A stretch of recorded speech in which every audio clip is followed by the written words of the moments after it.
I call this finance meeting to order. We have assignment for request for council action. We have 19202 health insurance renewal for Medical Mutual of Ohio, 19203 NOACA grant, West Smith Phase 4 sponsor partnership acknowledgement, 19204 renewal internet option legislation for 2020, 19205 joint operating agreement, JOA revisions, 19206 renewal public defender contract, 19207 increase PO 19691 Water Haverfield Law Department, and 19208 City Hall parking structure construction update change order discussion. We're going to go into an executive session. Is there a motion to recess into executive session? Make a motion to go into executive session at 5 p.m. for the purpose of conferences with the law director for the city concerning disputes involving the city that are subject to pending or imminent court action, to include the mayor, the law director, Judge Warner. Yes, sir. Anybody else, Mayor? No, sir. Not me. I said the mayor. Okay. Yep, mayor, law director, and Judge Warner. Second. Clerk, please call the roll. Lamb? Yes. Starcher? Yes. Shields? Yes. Coin? Yes. Simpson? Yes. Rose? Yes. Heffinger? Yes. Motion We'll be recessing into executive session to discuss imminent and pending litigation. We'll be reconvening into finance, taking no action from our executive session, and then we'll finish finance and then adjourn for finance and go to the budget hearing. Are we going upstairs? You're going upstairs, right? Because there's supposed to be one. Okay, while everybody's coming back, just for the scouts edification, we started the finance meeting at 5, and we recessed into executive session. So what does that mean? We recessed into executive session because we had to talk about what's called here imminent and pending litigation, which means it's kind of private. So none of the public can hear about what we're talking about, because if the public knew about it, they may have information that would take advantage of one side or the other. So we couldn't let if people know what we were talking about. And we can't talk about that here. But now that we're coming back into finance, we're going to reconvene back into finance, and we're going to start with item number 3 on our agenda. Hopefully you got the agenda. So now we're going to talk openly about certain items that the city's going to do and which may affect you. So that's why, you're here to listen to see how that would impact you. So that's all fun stuff. So we're missing one person. Session by chairs. Okay, Mr. Simpson is back, so we're going to reconvene into finance at 6:08. So the next item on the agenda is item number 19202, healthcare renewal for Medical Mutual of Ohio. Mayor? Thank you, Mr. President. Dino and Jim are here from DS Benefits. Just in a nutshell, we had a number, well, just for review. The city in 2017 kept our rates flat from 2016, and then 17 to 18 we had a 7.5% reduction, and then next year 19 a 4.5% for total of 12. So in this past 12-month period, we've seen a couple, not ongoing, but a couple claims that were pretty significant. And because of that, then when you look at the amount of premiums spent versus the amount of claims spent, that put us out of kilter with where they desire us to be, which is usually in the mid 70 cents per dollar, high 70 cents per dollar. Some of ours were closer to $1 per dollar. And as a result of that, Medical Mutual came back at 20% originally, and Dino and Jim worked on them, and with the understanding that we would not take it to market because that has some disruption for our staff. You have to go to all new cards and all new networks, and all new, some doctors are in, some doctors are out. And they were able to get them to adjust that to 8.5%. Over the year, we've seen a little bit of discount with the dental and about a 9% increase in healthcare, so overall about 8.5%. And if you think about that 8.5 in comparison to the 12% that we've saved, we're still not quite up to even yet. So it's my hope and prayer that if we continue with the wellness initiative and the claims go back to what they've been for the last 3 years, we should be able to see those numbers lower again, or flatten back out. And our current premium on healthcare for 2020 would be Is that For a family or for a? for overall, the city's share of the, I think we're at around, is it 1.8 or is it 2 point? I can't remember. Yeah, got it. 2.2. Looking at 2.273. So we spend, for 2020, the city's share of healthcare premium costs, we're gonna spend $2.2 million. Yes, sir. Just to cover healthcare. And that's lower than it used to be. Yes, sir. Because we have reductions, so Yes. we're going in the right directions, but just so the scouts understand, so $2.2 million just to pay the premiums for the city workers, Full-time. full-time workers of the city, which is how many, 100 Right around that. 135. 135? Yes. 135 employees, it costs us $2.2 million for 135 employees. So that gives you a little perspective of what we have to pay for just for healthcare coverage. For their benefit and the councils as well. Jim's probably familiar with this from the schools, but it's really three parts. One is the medical, one is the drug or the pharmacy, and then the third is the dental. And then combined, all of those is where we get to the 2.273. So that's a pretty big number. For a city our size, that's pretty large. So Dino and Jim are here if there are other questions or issues. Dino, if you want to give any update or anything? Just that the large claims really is what pushed us over the top, but they are not ongoing type claims. They're unique. That's good. Thanks for your hard work. Yeah, I think this is Thank great. you. If we can, and I credit the mayor and the wellness program that, we're involved in. I think that's helping, of course. Because if people get well or understand that they have potential issues and try to address them before they become issues, that saves us the big claims. What was the percentage of increase again? Roughly 8.5%. 8.5? And it's a savings for actually everybody in the community. Mhm. Those programs and that work to keep the costs down. Yes. It's benefit to everybody. So does anybody have any questions?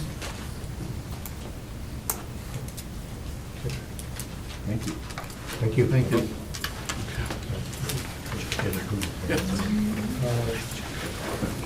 Move to approve with emergency clause. Second, including emergency clause? We don't need the emergency. Oh, you don't?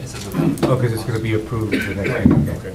Okay, So so we checked with medical, just so you all know, we checked with Medical Mutual because we're gonna, this is finance, we're gonna go to 11:25 to council. And I asked, are you guys okay with me signing on Christmas or the day after? And they said they were. Because Okay. we're not changing cards or anything else, it's really just changing the numbers. Okay, that's good. You don't see. So- No, the only thing I should let you know, we are going to be withholding in December based on the new rates, even though Right. it technically isn't in effect, but we have to. I got you. All right, so just, on my motion does not include the emergency clause. Give me a second. Just for the scout certification, when we say emergency clause, the ordinance become immediately effective, or that when we go to council, it becomes immediately effective, because usually we have to wait 30 days. So anything we pass on council has to wait 30 days before it becomes law.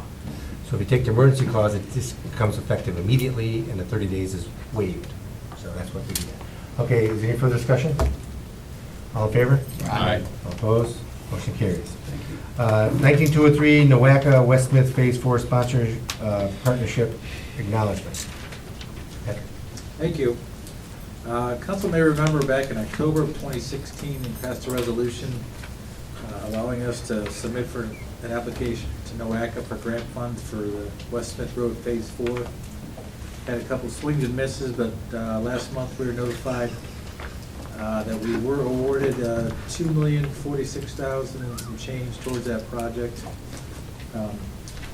Part of that, NOACA is requiring the city to execute and return back the sponsor partnership responsibility acknowledgement form.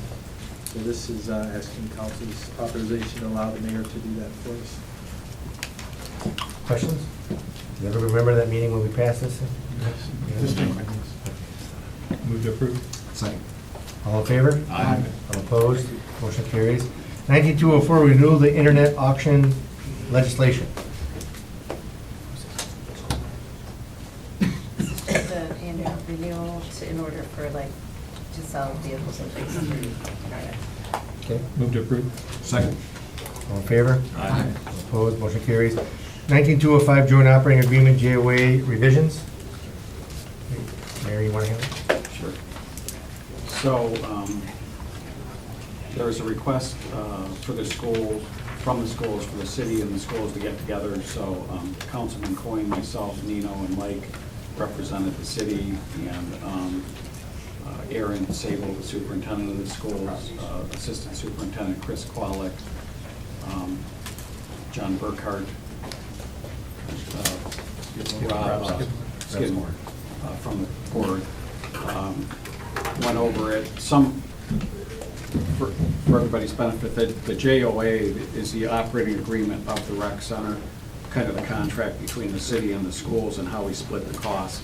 So this document was created before the rec center was ever open with an idea of how it would run. So they and we thought it was a good idea to get back together and amend the agreement to how it's actually operating.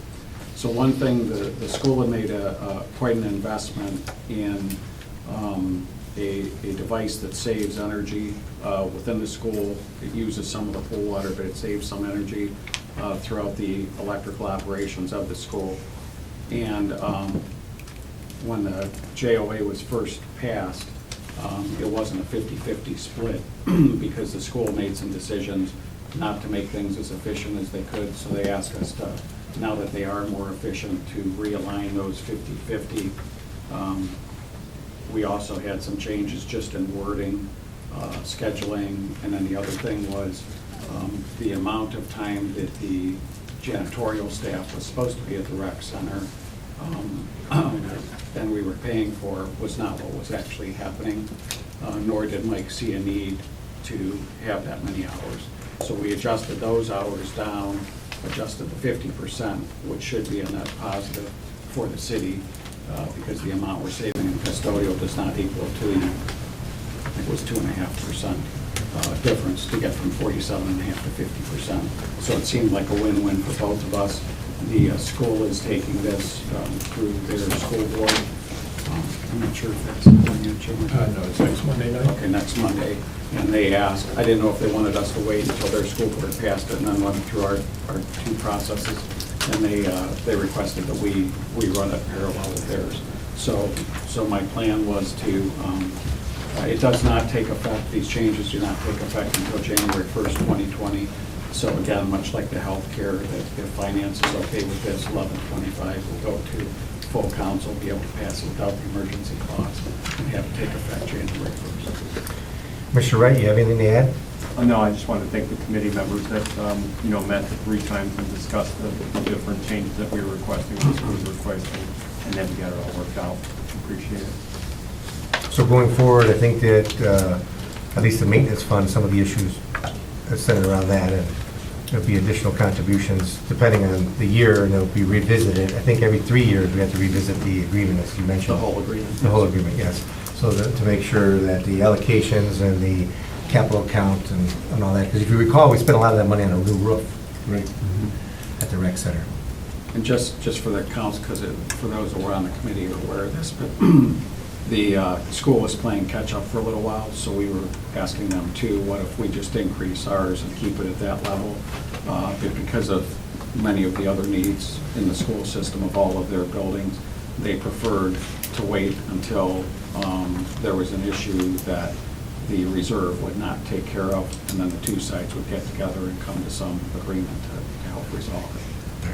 And just so the scouts understand what we're talking about, we saved money up for the rec center to do some fixing of the expensive items. And what was the roof, 1.1 million dollars to put a new roof on the rec center. So we saved that money up over several years, and so when it came time to have a new roof, we had the money. So that way we didn't have to raise your fees to go to the rec center. Anything else? No, I just want to, because my employer's involved, I abstain. Move to approve. Second. Any further discussion? All in favor? Aye. Opposed? Motion carries. Abstention. Oh, any abstentions? How soon they forget. Yeah, right. Kathy used all the little signs. 19206, oh, just for the Scouts edification, Jim abstained, meaning he didn't vote, because he works for the schools. So if he would have voted, it may look like he's trying to favor one party or the other, so he can't vote at all. So he just says, I can't vote. That's what abstain means, just so you know. 19206, renewal public defender contract. I guess this is Mr. Hubert. In 2013, the state passed some different legislation that requires the public defender to have a written agreement with the government entities that have criminal defendants in court. Each year, we extend this contract, and this is the contract that we had in place with the public defender last year. The public defender is asking us to pass a contract for the upcoming year, and that is what this legislation is for. Any questions?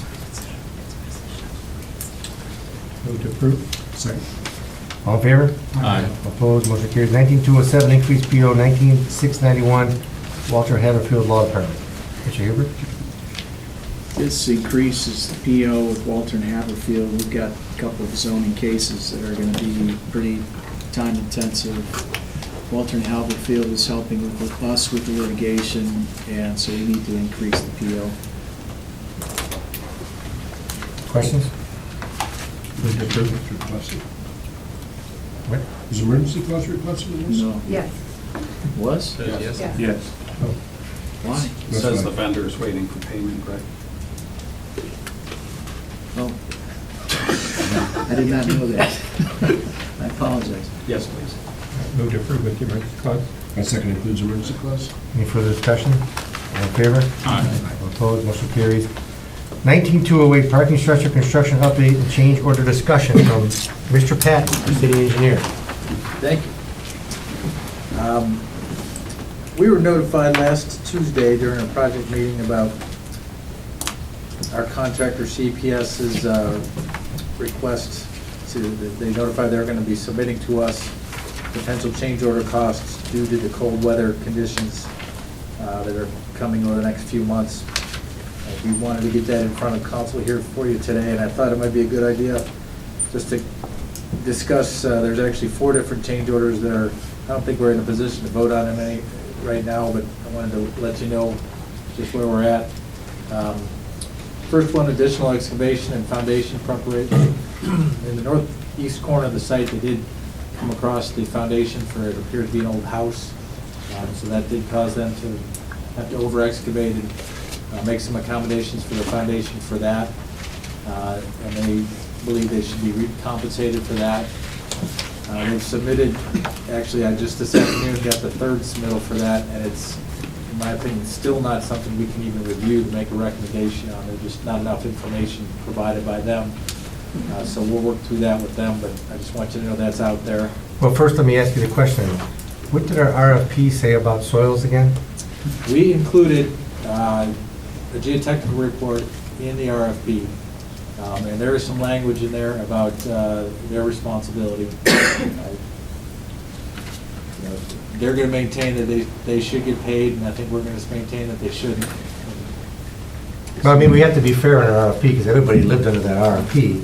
And the RFP said that they're responsible for any underground anomalies, let's call it. So- Pretty specific, that was pretty specific. Okay, so let's do the next one. And they were actually specific in saying that the other one. Other one wouldn't do it, because Okay, right. So, Correct. You may know, They Let's just forget. blame it on our. request for proposal. When we did the parking deck, we request proposals from all these different builders, and we had specific things in there that they said, if you want to build this, you have to follow these rules. And so what we did is everybody said, okay, then they gave a bid to build the deck and said, I'll pay this much money to build the deck because I know these rules. So what Patrick just said, they came back and said, well, we know you have these rules, but it costs us more money than we thought, so even though you have these rules, can you go ahead and pay for it for us? So that's what we're talking about. And then we all said, well, that doesn't seem fair. So we don't know the answer yet, but it doesn't seem fair that if we have rules out there, everybody should follow the rules, right? Do you guys have to follow rules at home? That's kind of what we have in the city, we have rules. So let's follow. Okay, Mr. Patton. Second one had to do with additional security camera locations. In the RFP, we included a requirement that they provide 10 cameras per floor, 20 total. After the plans were completed and we went through Darren Zaremba at our police department, he brought in the folks he uses for security cameras at different places throughout the city. And they looked at the plans and they're recommending that we put in 28 cameras, which of course would be a change order. Just wanted to let you know that's out there. We're kind of trying to work it through with CPS to see what we can do, what they can do. I'm not sure where it's going to end up, but I wanted to let you know that that's out there. So that was that one. So we just had to talk to Darren. Yes. Why we need 8 more cameras. Well, we did tell them to plan, because they're pouring the slab and getting ready of that, plan on putting the conduit to all 28 locations, but stop there until we figure everything else, turn to buying the cameras and run the wire and that kind of stuff. Okay. So we may be on the hook for some conduit for those 8 extra locations. That's okay. Okay, the big one is the additional cost due to cold weather concrete protections. I mentioned this last week. I mentioned that they only informed us about this last week at our project meeting. We hadn't heard anything about it since then, despite we have project meetings every 2 weeks, other meetings. We talk to them every day. This was the first time they mentioned it. At first, they mentioned that the cold weather protections could cost as much as $100,000. When Friday night after 5, we got an email where they are estimating now it's $149,000. And what this is they're saying they need, in order to keep the project moving ahead, they have to protect the concrete, first of all, the slab, and then ultimately the elevated slab by heating it, by keeping it warm. Which they're correct. You can't do this if it's too cold. There's no doubt about it. But they're maintaining that this should be the city's costs and not theirs. I think we're going to disagree. Can we just add the question? We entered into the contract, remember, July 31st, we gave the go-ahead. And the RFP said it had to be completed by what date? It's like June 26th or something like that. So if we start in August and end in June, what happens in between there? Winter? Winter. Thank you. So we're arguing over something that they knew was going to happen. This is correct, yeah. And this is pretty straightforward, right, guys? Yeah. Winter comes between July and June. So when you bid on something, you might know that it's going to get cold. That's what we're going to I do. wanted to get it to council because this, obviously, it's huge cost, and it's going to be an immediate impact. I mean, we're going to have to tell them very soon because we're getting ready to do this. I would assume we're going to tell them no. But I guess council, Well, so what you're saying, what I'm hearing you say is if they don't get the money, then they aren't gonna it's gonna delay the project, is that what you're saying? Well, I don't know. We'll find out, we don't know that yet. you know, what their response is. Well, I mean, if you can't do it unless you warm it and the weather's bad, Well, the project is supposed to be completed by June, so I'm not Right. really sure how they know how this is going to impact the project today. Well, Because we don't know the weather's going to be in the next 6 It was months. really never intended that this parking deck be constructed during the wintertime. It's not a good idea to build a parking deck in the wintertime. It's a Right. bad idea. It leads to potential problems with concrete curing. It's not the same, it's not as good. The question I've had in light of what Pat brought over to our office is, in light of all these issues with trying to build a parking deck in the middle of the wintertime, what if we don't do it and hold off and start up when it warms up again? Because it's sure gonna be a lot better in terms of long-term quality for that building if we don't build during the wintertime. And when we started this project, the intent was to not build in the wintertime, except that we got into all the litigation.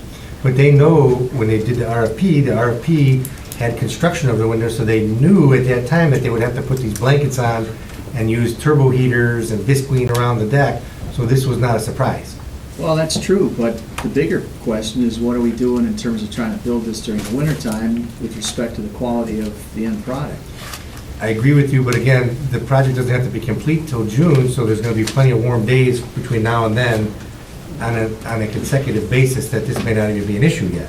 So the other question is, why are we bringing this up as an issue now when we don't even know if it's going to be an issue? Council consider if they get jammed up, pushing the date past June so that they have some breathing room and feel like they've got, I mean, why June?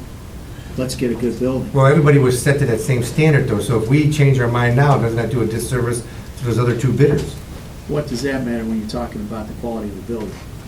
Well, it matters because we could get sued. I don't think so. Patrick, so under the terms of the contract that we have now, you know, Greg raised the issue of the building won't be, the quality of the building will be less. Under the terms of the contract, isn't there, or Dan, isn't there a standard of the construction Yeah, that it has to meet? If they're gonna build through the winter, there's gonna be a cost to protecting it, to winter, cold weather protections. Right. Which are gonna be required. We're not gonna accept it if they try to do it without this. So they will have to do it, and there will be a cost to it. I guess the question is that an additional cost, a change order thing? And I think we're saying no, they're gonna disagree and say. Okay, so the question though isn't then the ultimate quality of the construction, it is who's gonna pay for it to ensure that it's done properly. Correct, yeah.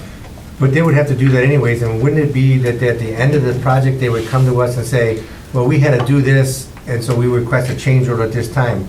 Isn't it abnormal for them to request a change order so early on in the project? It really is, but you know, we're heading into it right now. You know, they're gonna have to decide what they wanna do here in the next couple of weeks, obviously.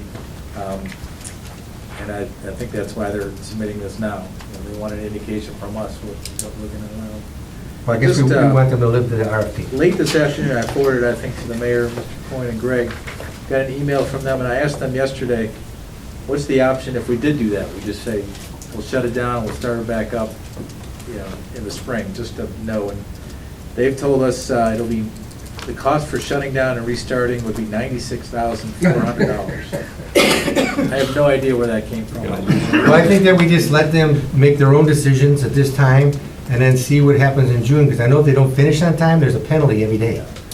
And I'm fine with that, to just tell them we discussed it, and, Well, we want to live to, we did an RFP. yeah. Everybody bid based upon the terms of the RFP, so why would we then all of a sudden want to change it when everybody went in this with eyes wide open, so to speak? So that's how we picked them. Again, they're maintaining that because of that, you might remember there was a few weeks after the second proposal process where we went through some discussions with our attorneys and back and forth.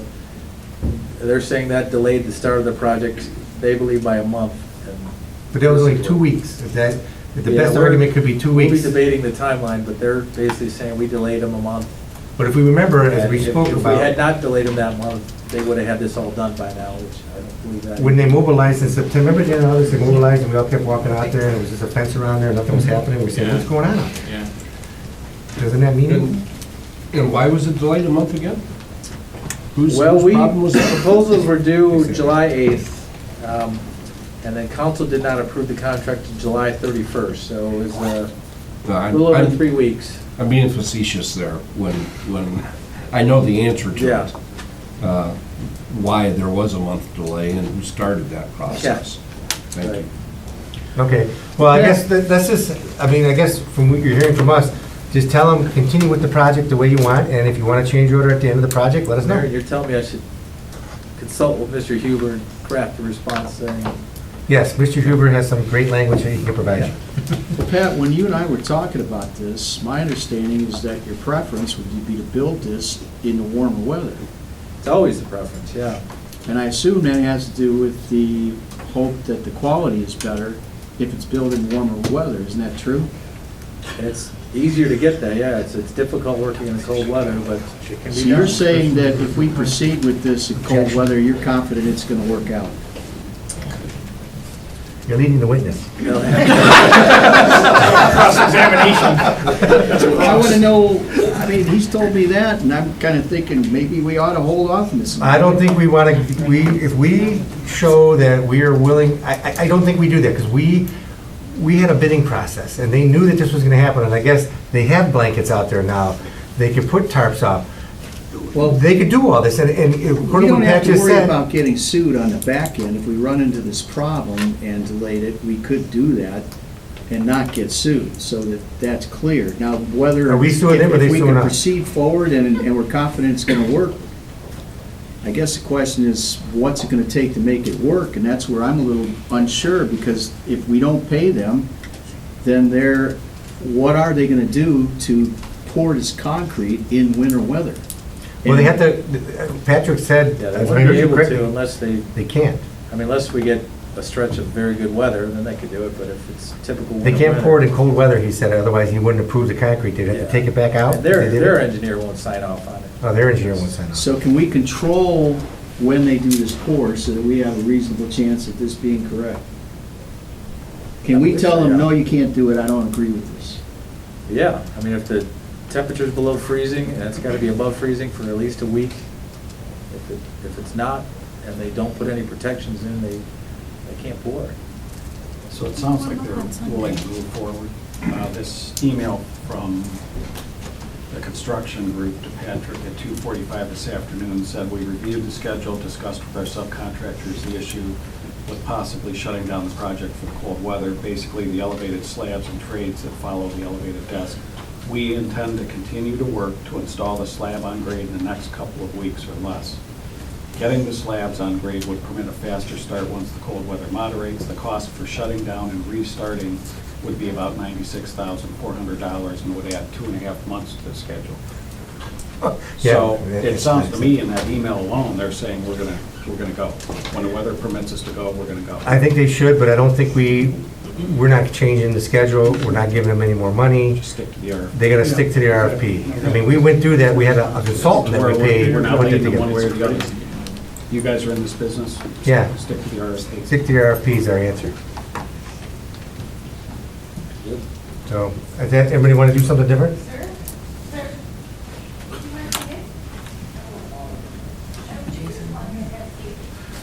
Stay with the RFP? Okay. Yeah. All right, so stay with the RFP. It's crazy. Okay.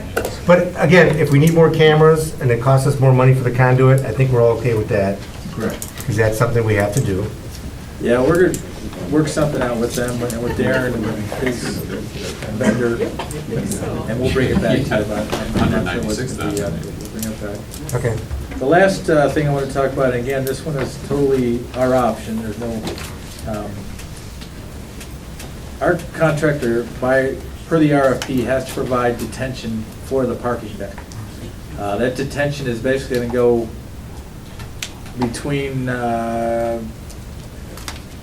basically next to the federal building, kind of where the shoe shop is now, down that grassy area. Thinking about this, in the future, when we build or have a developer that we engage to build a retail residential building there in that location, they are also going to be required to provide detention.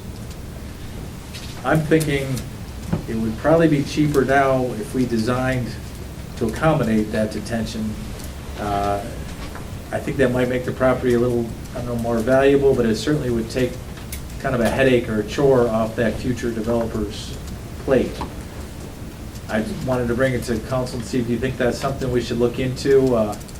I'm not sure, I'm thinking we need to put in that detention now.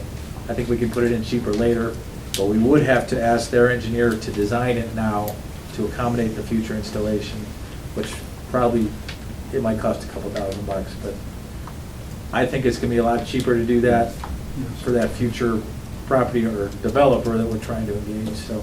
Paul? We're putting the building on where a parking lot is right now. So it's an impervious surface as it is right now. Correct. Put another impervious surface on it. Why do we have to add Per detention at all? EPA rules, anytime you redevelop a site that's already, like you said, developed, you have to maintain, you have to do a 20% detention.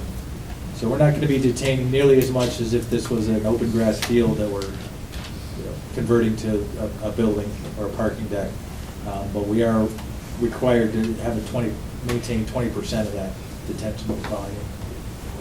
And you said that it would be cheaper for when that property is developed to do the detention at that time. I would think so, just because I think our current contractor is going to charge us quite a bit.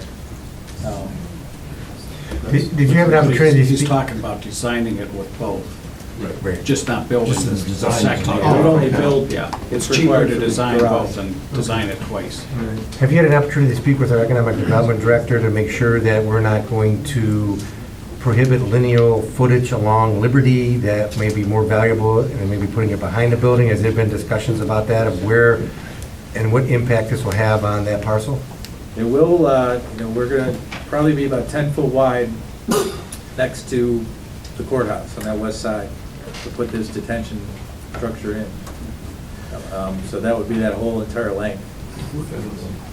So otherwise, could we go to our property line to the federal building, or would that be kind of, We could, the idea is, this structure itself is probably, I think it's 8.5 foot wide or something, but you gotta have some, Well, you're gonna have a in the drain- future, you're gonna have to maintain it, and you need to have a little extra.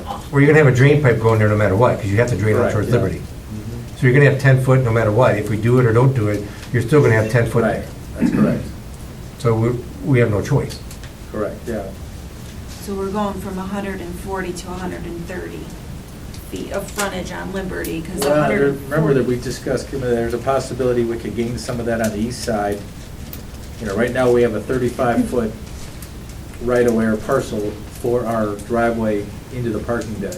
That driveway is only 25 foot wide, so maybe we don't need the whole 35 foot. Maybe we could So, gain some there. so it would be a net zero if we do it correctly. I don't know if we want to go to that far. I think we want to have a sidewalk there too, maybe. I think we can gain a couple of feet there.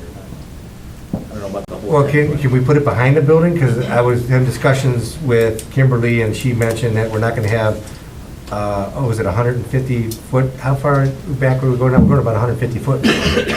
So we're not gonna have 150 foot deep buildings. Maybe. So is it any difference if you go behind it and only have like a 5 foot easement for the pipe?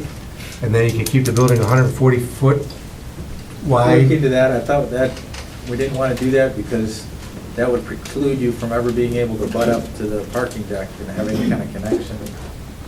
You can have it, you can have Wanted it, the depth on the frontage on Liberty. you wanted the depth from Liberty back? You wanted to keep the Oh, we depth? talked about that. Well, yeah, I'm just asking the 40 questions. feet. Right, I'm just asking the questions to see what everybody thinks. 10 feet. I think we thought with a wider building that it would give you the ability possibly of a center hallway with apartments going north, Right, north right, and south. south, right. Whereas if you cut it to 140, I'm not sure what that squeeze is gonna do. In the back. But we talked about even from the apartments or the second level, third level, whatever, a walkway over. mhm. But if you think about having to get equipment in there, Yeah, if you have to yeah. dig this thing up, now you've precluded that. So we might want to have it deeper, so if we want to abut against the parking deck, we can. I think it was 130 feet deep, not 150, 140 by 130? I think is what it was, because originally it was 80, and then I think we added another 50. So Patrick's saying that we may have to have a 135 foot by 130 foot building rather than a 140 foot by 130 foot building. So the question is that going to have a detrimental impact upon the development of that parcel? Scouts, what do you think? No response. No responses? They all abstain. All abstaining? They all unbelievable, Smart, they're smart. abstaining. Okay, all right. I mean, it's not that, what is the difference? I mean, if it's 10 feet is what you need, and you can take 5 feet off of the driveway, then you're really bringing it down to maybe a 5 foot loss. Yeah, 5 foot And you loss. have to have it. I don't know if that'll be a big, huge impact, as long as they can have the creative ability to go deeper, because the question is, the retail space underneath is not gonna go that deep, but the apartments probably could be filled in back there. Run 5 foot by 130 feet back. So that may be, Square footage. it might be more beneficial to have the 10 foot of apartment, because that could be a half apartment or something, because maybe they're 20 foot deep, I have no idea. But that could be helpful. What do you think? I think this is better than what we were originally talking about, reducing it by 20 feet. Right. Patrick, as long as you keep it by 5 foot, you're good to go. Yeah. Fair enough. Okay. Patrick's got a Now, lot of these guys. The original question that was about, do we want to entertain asking them to give us a price to redesign this to accommodate that future detention? Yes. Right? Okay. Patrick, anything else? Nope. Any other good news? No? All right, anything else to come before finance? Well, now we'll move into the budget hearing, which is very exciting. Keith gave us the revised estimates of the general fund and all the other income tax funds and the various accounts. He also gave us, if you look on your sheet, the income tax allocation and the modification to it. For the 2020, I don't think there'll be really any changes except for taking 1% from the street M&R fund, because Nino, we didn't need it, and that'll go into the general purpose capital fund. So That's really the only change to next year. Well, that's a request that I turned in back in June, and what this stems from is the gas tax increase, and we're gonna get about an additional $500,000 a year in the street fund.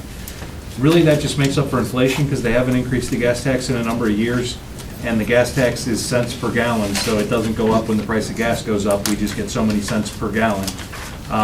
Now they've increased it, we've started to see a little bit of increase there, and for next year, we're told we're gonna get an extra $500,000. That's enough to put the healthcare back into the street fund, which we had put it into 108 for a few years, and to eliminate this 1% allocation of income tax to the street fund. So that's what we're here to talk about, is that 1% that we were putting into the street fund. And I remember during the budget discussion with the street fund, Nino had 0.5% of that used, did he not? Correct. And that 0.5% was used for, I don't recall. General 0610, general maintenance. So really, your recommendation is we only take 0.5% from you rather than 1% from you. That was preference, the hope. What are you guys' thoughts on that?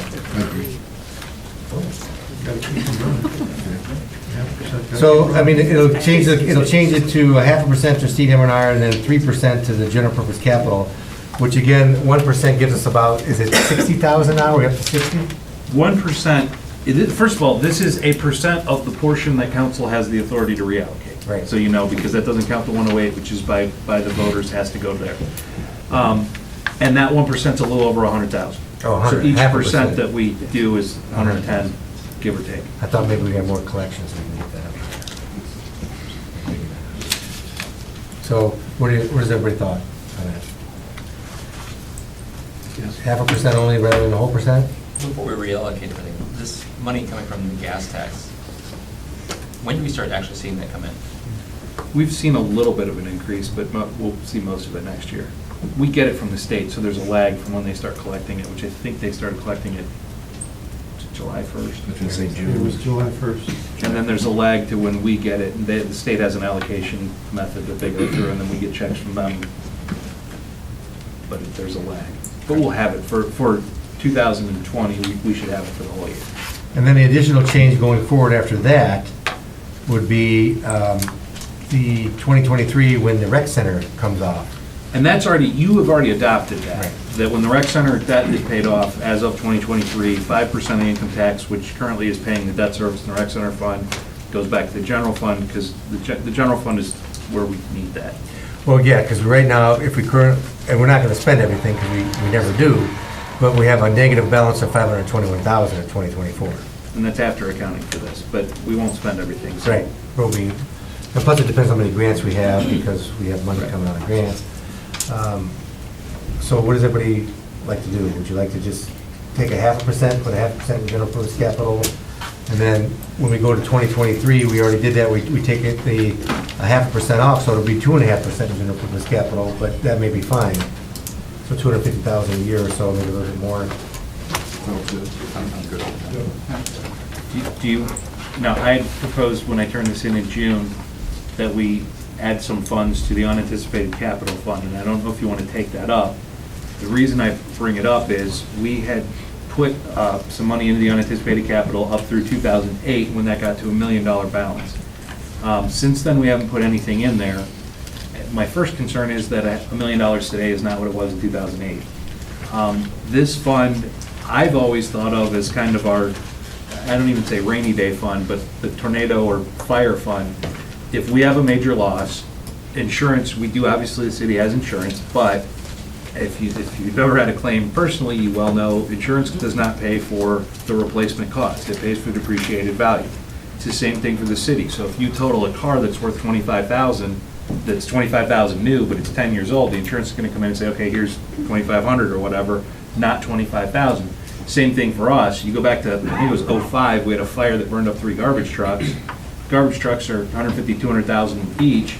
We're not going to get $600,000 from insurance if we have a fire that burns up 3 trucks, or if City Hall or the court or the garage, some major asset like that, we're going to have an uninsured portion of that loss. I think the idea behind this unanticipated capital necessities fund is that if we show up for work one Monday morning and there's a big smoking hole where City Hall used to be, this is the money that we can use to pay the uninsured portion of that. So I would like to see us building that up in some way. I had kind of a sliding scale that I proposed. I don't know if you have any interest in that, but that's what I proposed. My personal opinion would be, I think it kind of makes a little sense because the value of 2008, I get it, and 2019 is different. So my suggestion would be to take, give the 0.5% back to street M&R, take the 0.5% that's left in general purpose capital, put it in unanticipated capital until 2023, and then in 2023, it'll go all back into general fund, and that way general purpose capital will stay the same every year. Makes sense. And how much would that generate? 0.5% for 3 years would be Roughly $50,000. 150,000 more, so it'll be almost 1.1 million, a little over 1.1 million in unanticipated. And where should we, where would we feel comfortable in the catastrophe fund? Let's call it that. You feel comfortable with- 1.1 million enough, or 1.5 million, or You never know. 600,000? I mean, look, as a practical matter, if we showed up for work and City Hall was gone and we had to rebuild it, none of the numbers we're talking about would cover the uninsured portion. I mean, as a practical matter, and I don't know, we'd have to ask Patrick for a ballpark on what this would cost and what the insurance would say, but I can guarantee you we would need a lot more than $1 million to cover that. And I don't think this is intended to necessarily cover all of it. It's to give us some help if that situation that we hope doesn't arise, but if that situation does, and not just for City Hall, we had the garbage trucks a number of years ago, anything like that that comes up that we're not planning for, all of a sudden we need money, this is the place to get it. I like John's idea, and then in 2023, we can revisit it. I mean, if we feel that more funds need to be set aside for that, because that's at least 3 years now that we're going to be putting something towards it, and then at the end of those 3 years, we can say, we want to continue putting something towards it, or we can cut back on it. So I'd entertain a motion to reallocate the income tax by only taking a 0.5% from the 102 fund and giving it to the 398 fund, Effective January 1st. effective January 1st, 2020. So moved. 398 or 389? 389, I'm sorry. Second. Any further discussion? All in favor? Aye. All opposed? Motion carries. And then we'll revisit what we do in 2023, because that number is not going to be correct. We're not going to be taking another 0.5% out of, I guess we can do that now. Do you want us to do that now? That we're not going to take the 0.5% out of the general capital fund, we're taking the 0.5% out of unanticipated capital. So then we're saying that in 2023, we would add that 0.5% back to general? Yes. I would be happy with that. So I'll entertain a motion to take a 0.5% out of the 389 fund in 2023 and give it to the general purpose capital fund 001. So moved. Second. Any further discussion? And that's effective? 2023. Effective 2023. General purpose capital. Yes. Okay. No. Fund.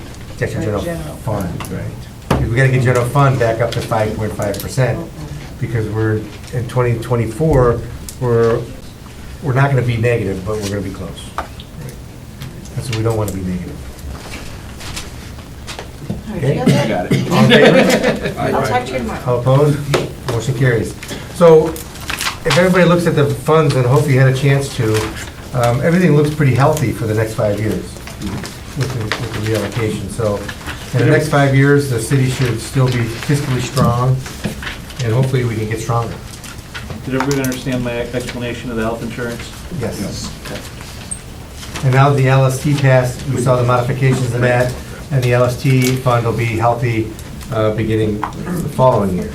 I guess. We won't see collections till 2021, so we're still gonna run a significant deficit, obviously this year and 2020, but then we should be running surpluses starting in 2021.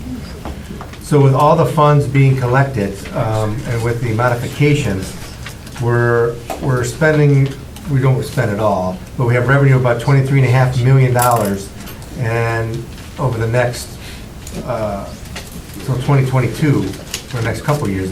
How come it stops at 2022? What stops at 2022? The total of funds of the collecting of the income tax stops at 2022 for some reason. Probably because they ran off the end of But in 2022, it's 23.5 million we bring in. We're spending about 25.4, which we don't, that's assuming the worst case scenario, which never happened. But we still have a balance of about $16 million in that fund. Now, we want to get that balance up a little bit because we want to get it above 20 million, but we got to work on that. So we're in good shape for the foreseeable future. So we can motion one to approve the 2020 budget, Yes, and then one to do the 5-year budget. move to approve the 2020 budget. Second. Any questions on that? All in favor? Aye. Opposed? Motion carries. Move to approve the 5-year plan. Second. So this for the scouts, we do a 1-year budget, then we also do 5-year budget planning. And in the 5-year budget planning, I know we talk kind of fast because we do this all year long. The city's in pretty good shape for 5 years. After that, we don't know. And hopefully we'll get better every year, but for right now, everything looks pretty good for 5 years. So we want to know a picture in the future of how we're going to be able to operate in the future years, because we don't want to have to come back to you guys and say, well, we can't plow the snow so you can't go to school, because you guys don't want that to happen. So we want to make sure we can plow those roads so you guys can go to school. That's what we're looking for. So in this budget, we can plow the roads for the next 5 years, so good luck. Good luck with school. Okay, all in favor? Aye. All opposed? Motion carries. Anything else to come before the budget hearing or anything else? All right, meeting adjourned.